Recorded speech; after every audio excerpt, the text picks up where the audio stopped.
In this country, there's one rule that never changes. If someone crosses onto your land uninvited, it's personal.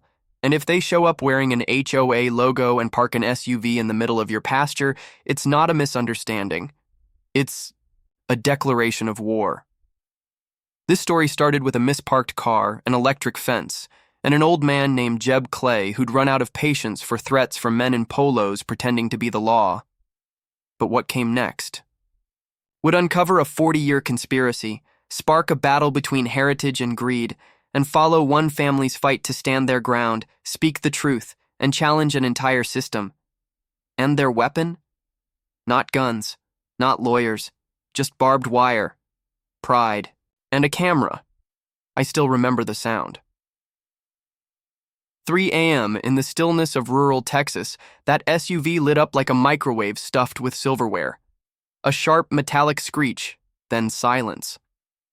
Before the sun even peeked over the ridge, every cow within 2 miles had bolted like hell just cracked open. I stood frozen on the front porch, cold coffee in hand.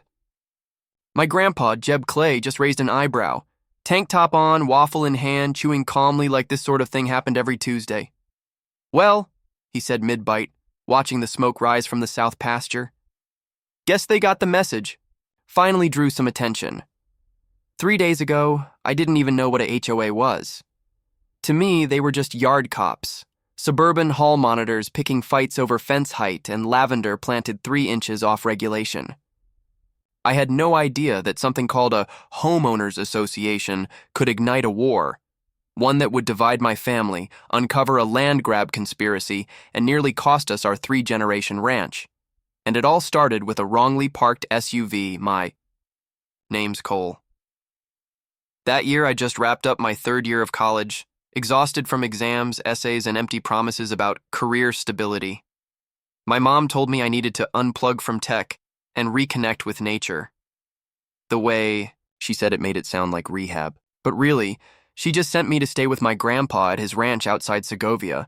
No cell signal, no Wi-Fi, and absolutely zero concept of privacy. The first 2 days were normal, cleaning the chicken coop, dragging irrigation lines, listening, to Grandpa yell at a broom for slacking off. But on the 3rd day, everything changed. That morning, he banged on my door like the house was on fire.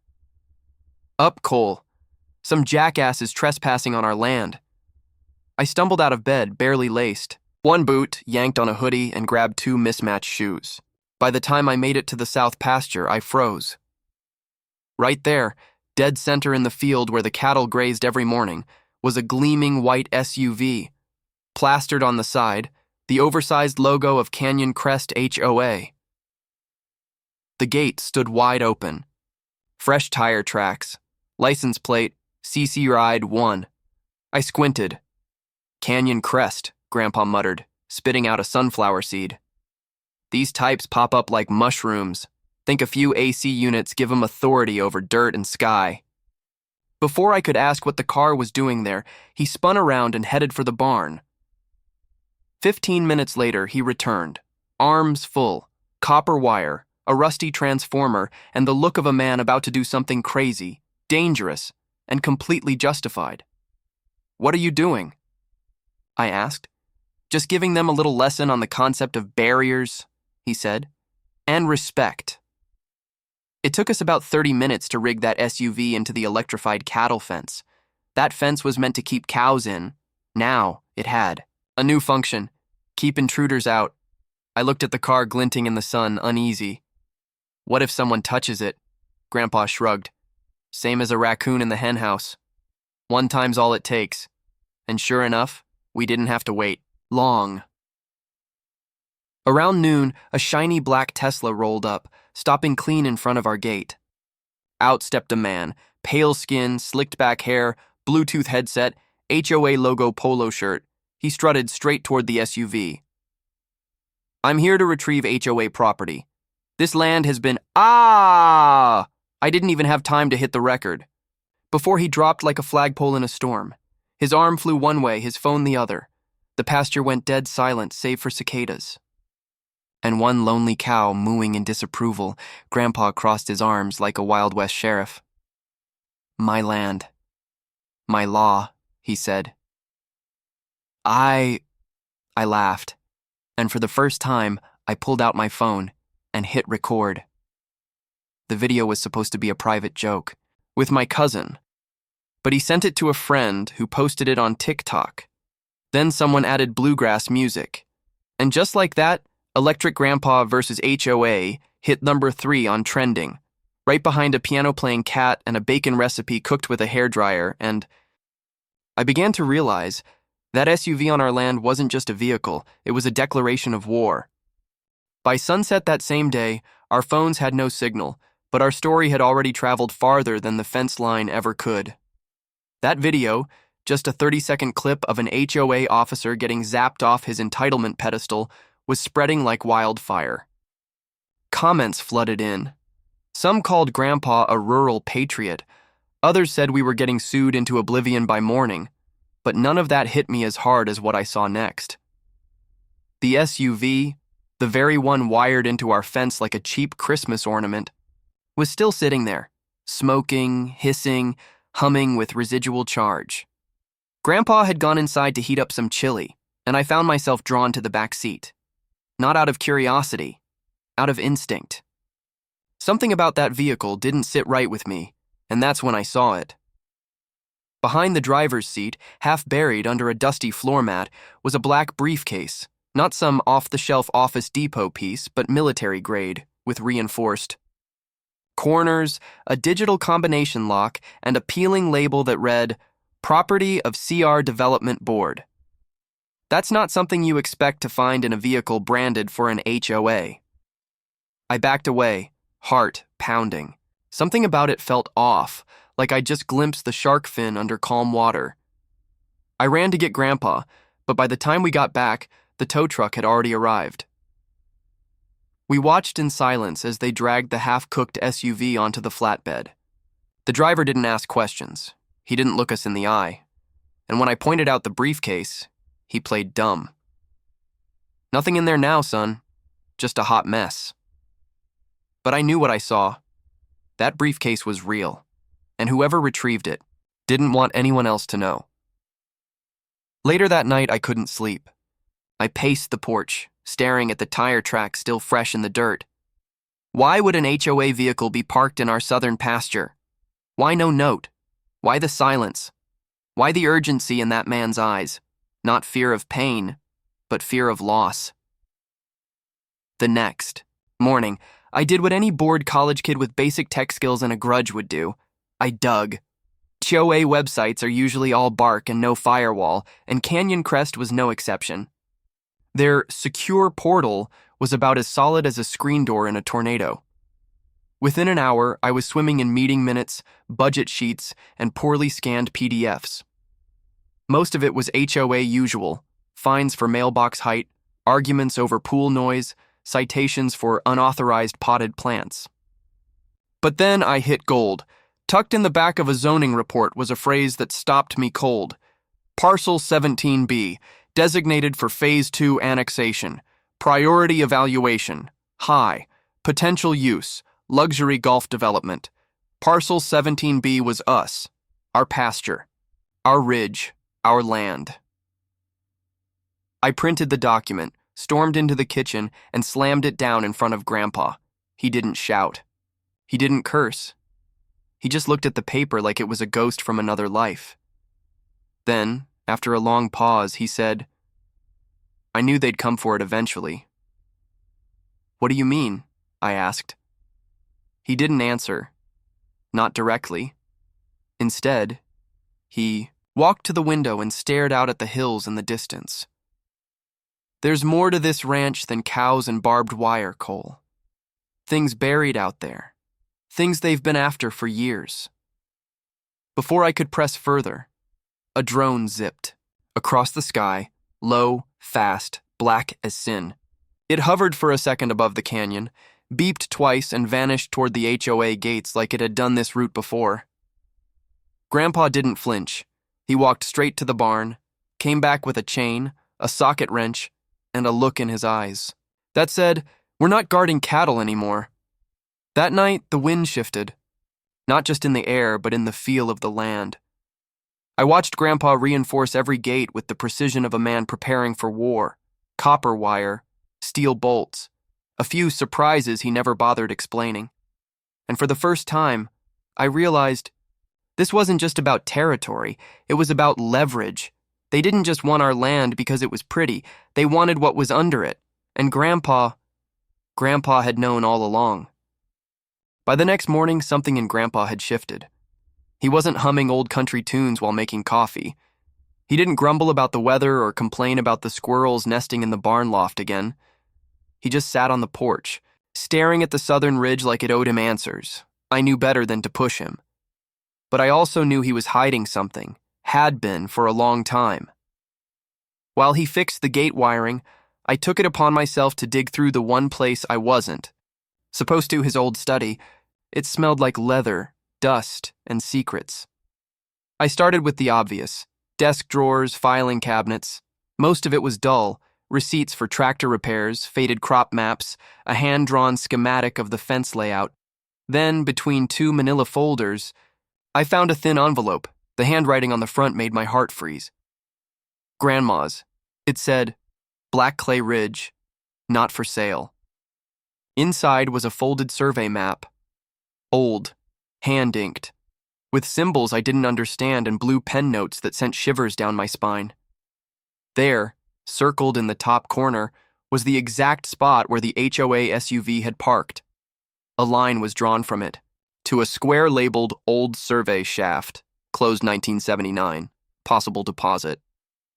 I read it 3 times. Then I looked out the window, toward the same ridge Grandpa couldn't stop watching. This wasn't just a parking dispute. It wasn't even just a land grab. They were digging for something, and they weren't the first. I showed the map to Grandpa that evening, thinking maybe now he'd open up. He didn't say much at first, just traced the line with one calloused finger like it hurt to remember.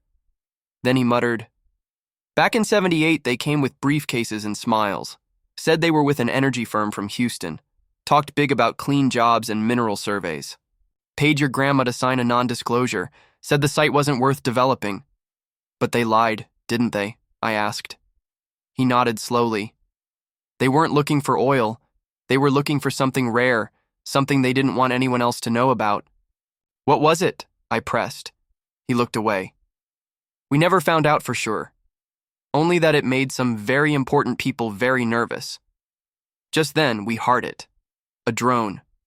This one flew lower, bolder, straight across the pasture and hovered above the barn for a good 5 seconds before veering back toward the canyon crest gates. That night, Grandpa didn't say a word.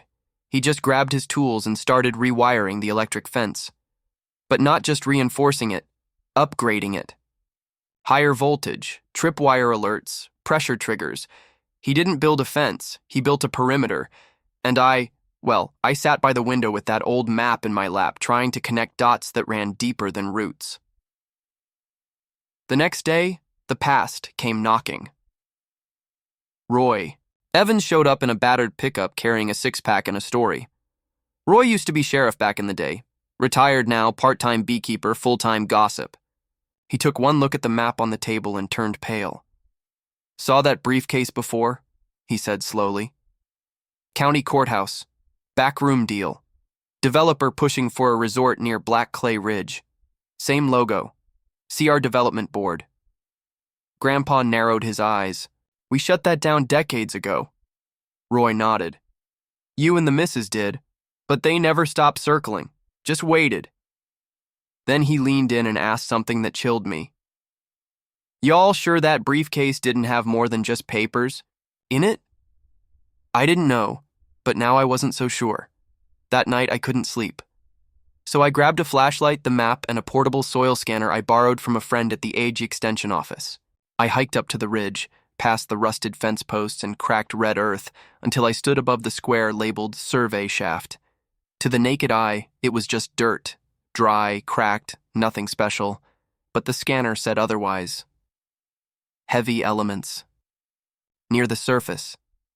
Conductivity spikes, density anomalies. This wasn't just mineral-rich soil, this was valuable, possibly rare earths, maybe even something undocumented. When I told Grandpa, he didn't look surprised, just tired. They've been after it for 40 years, he muttered, and now they think we're too old to fight. I disagreed. I told him the internet was watching, that the truth mattered. He shook his head. Truth doesn't win wars, son, but sometimes stories do, and just like that, we both knew what had to come next. 3 days after I scanned the ridge, the HOA made their next move. At sunrise, we found our access road blocked off with plastic barricades and an obnoxiously official-looking sign. Private access, permit holders only, Canyon Crest Municipal. Improvement District. I blinked. They made up their own government? Grandpa spat a sunflower seed onto the gravel. They made up their own damn kingdom. Then he walked up, yanked the signpost straight out of the clay, and chucked the whole thing into the creek. Let's see him try to file a ticket on trout territory, he muttered. But that was just the warm-up. By noon, a courier pulled up in a rented BMW and delivered a thick gray envelope with no return address, sealed with a crest that looked like someone had mashed together a law firm and a luxury spa. Inside, a cease and desist letter, a threat of civil litigation. 3. Printed photos of our electric fence, and my personal favorite, an accusation of malicious infrastructure usage. Grandpa stared at it like it was a bad joke. What in God's name is malicious infrastructure? That even a crime now? Then, calmly, he lit the letter on the stovetop with a match and dropped the smoking paper into the sink. I wish I could say that was the end of it. But the next morning, we were summoned to appear before a county mediator for a formal hearing with the Canyon Crest HOA. It's a trap, I told Grandpa. No, he said. It's a mistake. On the day of the hearing, I put on the only jacket I owned that didn't smell like tractor grease. Grandpa? He wore denim, boots, and a bolo tie with a real rattlesnake fang embedded in the center. Oui. Look like you're going to a Western gunfight, I muttered. He grinned. Good. The courthouse lobby looked like the inside of a bank. Marble floors, forced air conditioning, and a whole bench occupied by Canyon Crest's legal team. They sat in a row, shiny suits and smug expressions. Leading the charge, Bradley Fallner, now wearing a cast on his right arm and that same blinking Bluetooth in his ear like a badge of arrogance. The mediator was Carol Simmons, a middle-aged woman with tired eyes and a voice that said she'd rather be anywhere else. She welcomed everyone and pleaded for civility. Then she invited the HOA to speak. Bradley stood. His voice was smooth, oily, like a man who practiced his opening statement in the mirror every morning. He spoke of deliberate rural aggression, hostile electrification, and yes, psychological damage caused by non-standard agricultural effigies. He was talking about Grandpa's scarecrows. I kid you not, he said, the use of taser-mounted scarecrows presents a clear danger to community morale. I almost laughed until I realized he was dead serious. Then it was Grandpa's turn. He didn't stand, didn't clear his throat. He just leaned back in his chair, arms folded, and stared straight at Carol. Lady, he said, I've been working that land since before your shiny friend over there learned how to spell HOA. We didn't invite that SUV, didn't tell anyone to park it, but it was there, and on my land we treat intruders the same as we treat raccoons in the chicken coop. First a warning, then a zap. There were snorts from the gallery. Even the deputy in the corner cracked a smile. Carol looked mildly alarmed. So you're saying you saw the vehicle as a trespasser? Drove across a locked gate, Grandpa said. 200 yards into my pasture, scared off a calf mid-feed. Yeah, I'd say that's more than a friendly visit. Then I stood. Didn't mean to, but something inside me snapped. I pulled out my phone, opened the video, the one that started it all, and played it for the entire room. It showed Bradley walking up to the SUV, shouting, "This is private HOA business," and then collapsing, like a folding chair in a hurricane. When it paused, I looked at Carol. If this was private business, I said, why was it happening on our land? And then I twisted the knife. And why? I added. Was there a briefcase in the back seat of that SUV labeled CR Development Board? Because if this was about parking, that seems like a strange thing to bring. Bradley's face drained of color. He leaned in toward his lawyer, whispering fast and low. The mediator noticed. Everyone noticed. Carol straightened up. "We'll be taking a short recess," she announced. Outside on the courthouse steps, Grandpa pulled me aside. "That how was bold," he said. "I'm tired of playing defense," I said. He nodded once. "Good. But now they know you're in this. So stay sharp." When we returned, Carol Simmons looked less interested in arbitration and more interested in covering her legal tale. She postponed all decisions, pending review of development filings, and land use records. We hadn't won, but we hadn't lost. And in a war like this, holding your ground is where it starts. It started with chickens, or more precisely, with chickens losing their damn minds at midnight. I bolted upright in bed, the sound of panicked clucking and wing flapping echoing from the barn like a feathery riot. Grandpa was already halfway out. The door, boots half-tied, flashlight in one hand and rifle in the other. We expected a fox. We found something worse. The barn door was wide open. The lock? Cut clean, like it was sliced with bolt cutters fresh from the hardware store. Inside, hay was scattered, toolboxes overturned, but the thief didn't want chickens or feed. They went straight to the back cabinet. The drawer labeled Survey 1978 was gone. We swept the area. No signs of a truck. But there were tire tracks. Fresh, shallow, and not from any of our vehicles. They led straight down the gravel lane toward Canyon Crest. Grandpa stood there in silence. Not angry, not yelling, just quiet. Which, if you knew, him was worse. "They know," I said. He nodded. "They know everything. The briefcase, the map, the ridge. Whatever was buried out there, they were coming for it, and we weren't ready." The next morning he started boarding up the windows. Not with paranoia, with precision. He rewired the fence, increased voltage. He dug out old diagrams from the 90s. Laid out traps I didn't even know we had. Motion sensors, pressure alarms, things he called early warnings. Then he handed me a notebook, full of hand-drawn sketches, homemade wiring diagrams, and fallback plans. "If I'm not around," he said, "you follow these." I didn't ask what he meant. I didn't want to, but I memorized every page. 2. Nights later, we got a visitor, not a stranger. Mom.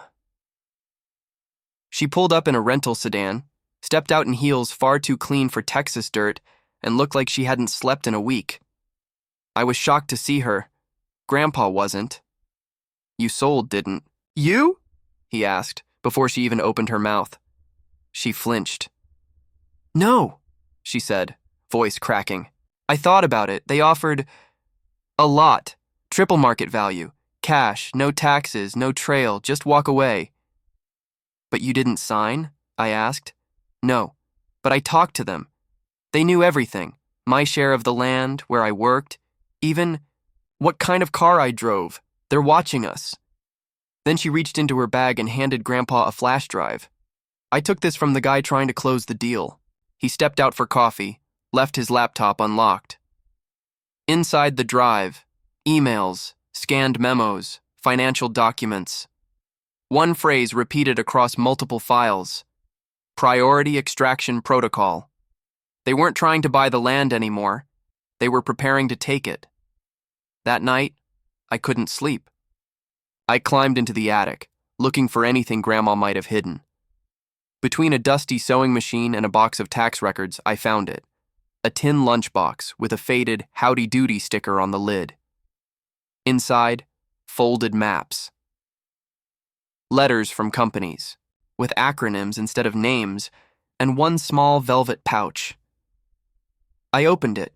Inside was a stone, dark gray, smooth, heavy, with metallic streaks that shimmered like oil in sunlight. It didn't feel like any rock I'd ever held.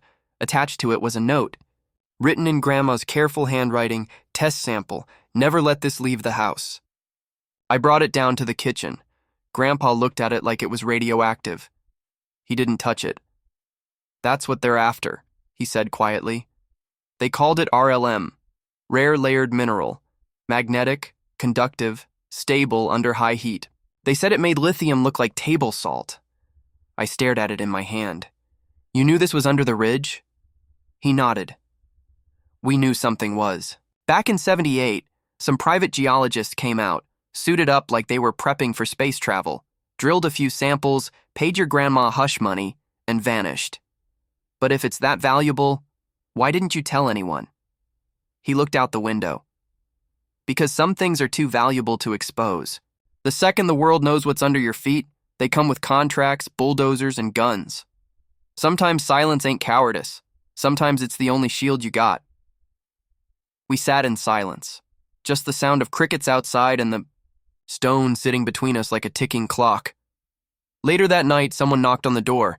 It wasn't a cop, wasn't HOA, it was Kevin, a young man in a wrinkled shirt sweating through his collar, carrying a black duffel bag like it was a bomb. I worked in finance for Canyon Crest, he said. I kept quiet as long as I could, but they're not a homeowners association anymore. They're a front. He dropped the duffel on our table. Inside, the briefcase. The same one I saw in the back of the SUV that day. Still locked. Still sealed. I took it before they could burn it.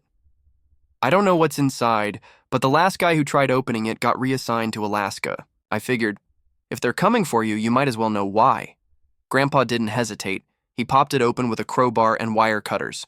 Inside, files stamped CR Development Board mineral rights transfers, land annexation maps, and one USB labeled confidential, Phase 2, ridge extraction. I looked at Grandpa. We're past fences and lawsuits now, I said. He nodded.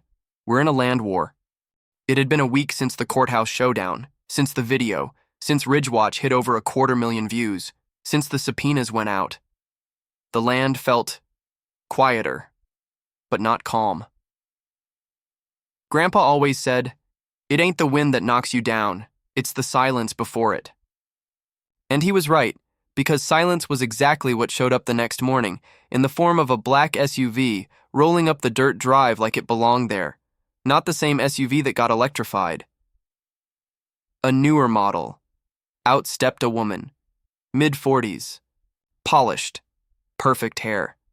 Canyon Crest blazer with a name tag that read, S. Langdon, Special Mediation Officer. She walked with the confidence of someone who expected to be obeyed. Clipboard in one hand, smile sharper than a knife in the other. Mr. Clay. Miss Clay, she said, nodding at me. We'd like to offer a resolution. She talked smoothly. Practiced. Every word is designed to sound like peace. No more lawsuits. No more press. No more social media drama. We'll triple market value. 30 days to vacate your southern acreage. Walk away with dignity and legacy intact. Grandpa didn't blink. Let me think on it, he said flatly. She smiled wider, as if she already knew the answer. Wonderful, I'll be back tomorrow. But just as she turned to leave, Grandpa added, Did you leave that briefcase behind? Last time? Or just the lies? That wiped the smile off her face. Just for a second. But it was enough. She got in the car and drove off without another word. That night, Grandpa was quiet again, not angry, strategic. He sat by the fire, sharpening, the same old knife he hadn't used in years. She's not the last one they'll send, he said. She's just the one with the nicest shoes. Mom sat across from him, flipping through the folder Kevin had brought. They're still trying to bury this, she said. They think money buys silence. They're not wrong, I added. Most folks would have taken that deal. Grandpa looked up, eyes clear. That's how they win. They count on us to forget, to give in, to get tired. And I was tired. But I was also angry. And I'd learned something over the past few weeks. Anger is fuel when the cause is right.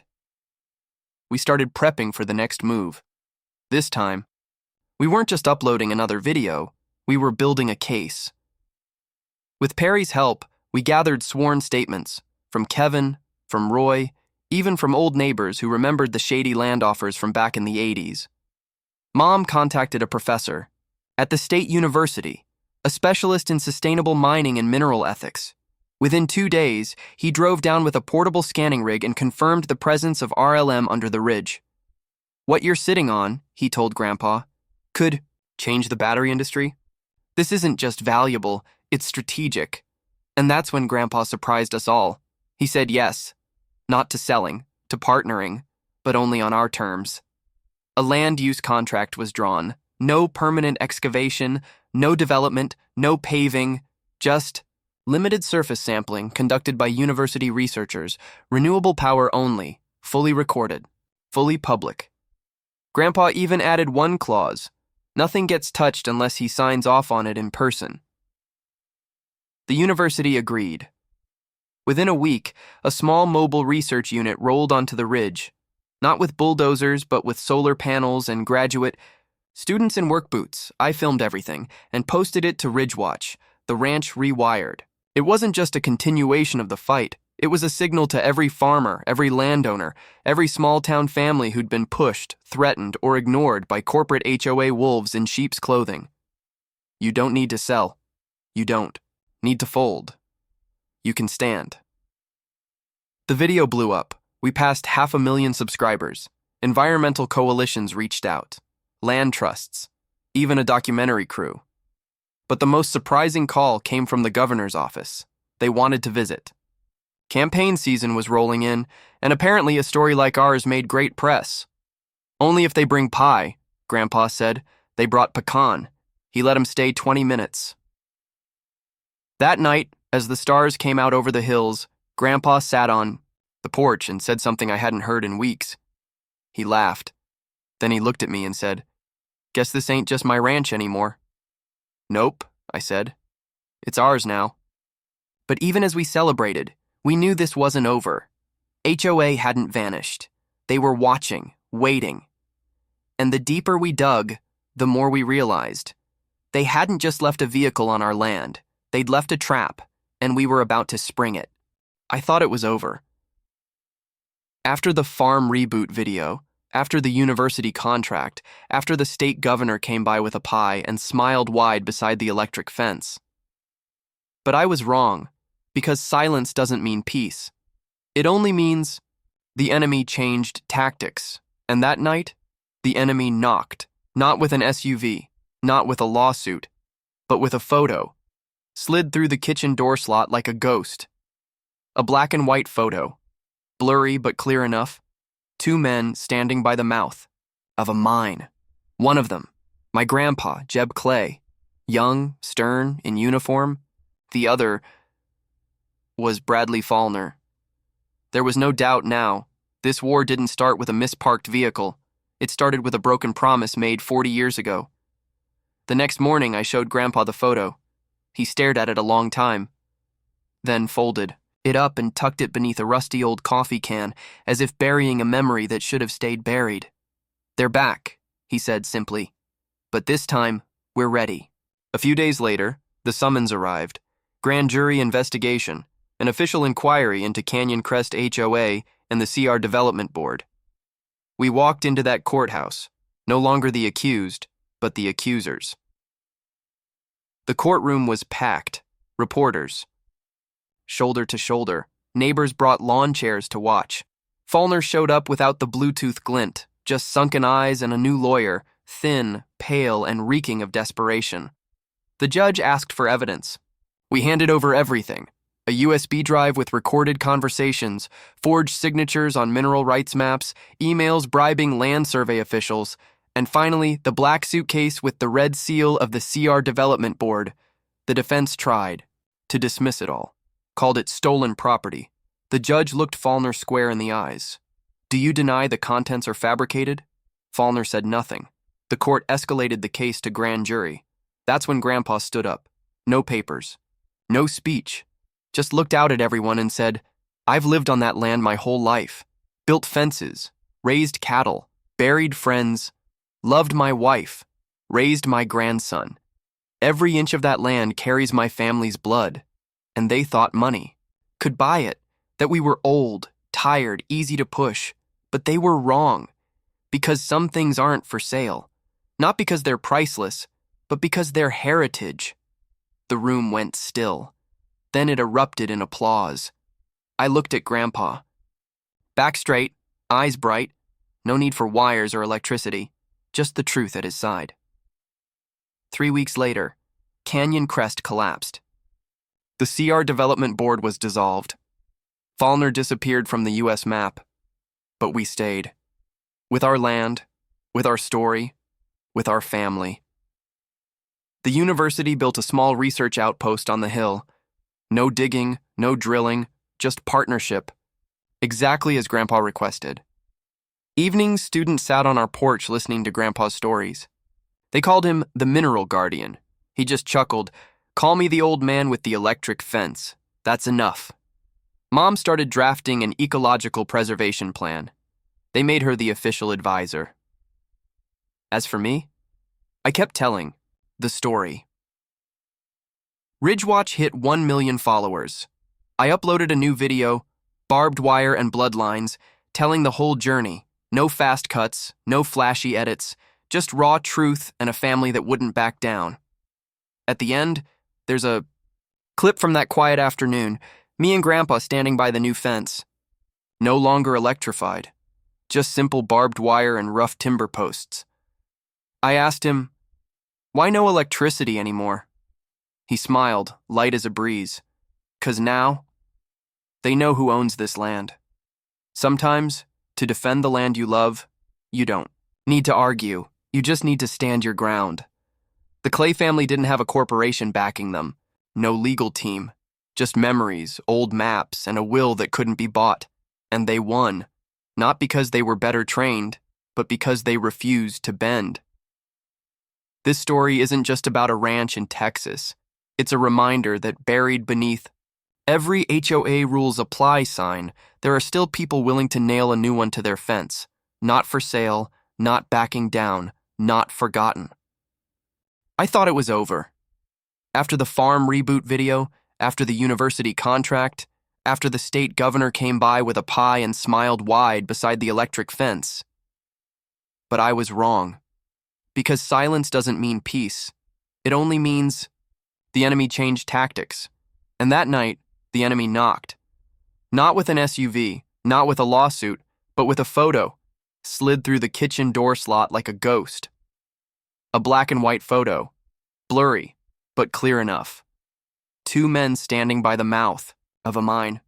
One of them, my grandpa Jeb Clay, young, stern, in uniform. The other was Bradley Fallner. There was no doubt now. This war didn't start with a misparked vehicle. It started with a broken promise made 40 years ago. The next morning, I showed Grandpa the photo. He stared at it a long time, then folded it up and tucked it beneath a rusty old coffee can, as if burying a memory that should have stayed buried. "They're back," he said simply. "But this time we're ready." A few days later, the summons arrived. Grand jury investigation, an official inquiry into Canyon Crest HOA and the CR Development Board. We walked into that courthouse, no longer the accused, but the accusers. The courtroom was packed. Reporters, shoulder to shoulder. Neighbors brought lawn chairs to watch. Fallner showed up without the Bluetooth glint, just sunken eyes and a new lawyer, thin, pale, and reeking of desperation. The judge asked for evidence. We handed over everything. A USB drive with recorded conversations, forged signatures on mineral rights maps, emails bribing land survey officials, and finally, the black suitcase with the red seal of the CR Development Board. The defense tried to dismiss it all, called it stolen property. The judge looked Fallner square in the eyes. "Do you deny the contents are fabricated?" Fallner said nothing. The court escalated the case to grand jury. That's when Grandpa stood up. No papers. No speech. Just looked out at everyone and said, "I've lived on that land my whole life. Built fences, raised cattle, buried friends, loved my wife, raised my grandson. Every inch of that land carries my family's blood, and they thought money could buy it. That we were old, tired, easy to push. But they were wrong, because some things aren't for sale, not because they're priceless, but because they're heritage. The room went still. Then it erupted in applause. I looked at Grandpa. Back straight, eyes bright, no need for wires or electricity, just the truth at his side. 3 weeks later, Canyon Crest collapsed. The CR Development Board was dissolved. Fallner disappeared from the U.S. map, but we stayed. With our land, with our story, with our family. The university built a small research outpost on the hill. No digging, no drilling, just partnership, exactly as Grandpa requested. Evenings, students sat on our porch listening to Grandpa's stories. They called him the Mineral Guardian. He just chuckled, "Call me the old man with the electric fence." That's enough. Mom started drafting an ecological preservation plan. They made her the official advisor. As for me, I kept telling the story. Ridgewatch hit 1 million followers. I uploaded a new video. Barbed wire and bloodlines, telling the whole journey. No fast cuts, no flashy edits, just raw truth and a family that wouldn't back down. At the end, there's a clip from that quiet afternoon. Me and Grandpa standing by the new fence. No longer electrified, just simple barbed wire and rough timber posts. I asked him, "Why no electricity anymore?" He smiled, light as a breeze. "'Cause now, they know who owns this land. Sometimes to defend the land you love, you don't need to argue. You just need to stand your ground."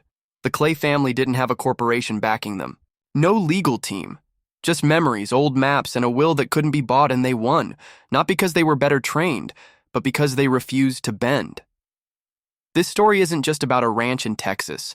It's a reminder that buried beneath every HOA rules apply sign, there are still people willing to nail a new one to their fence. Not for sale, not backing down, not forgotten.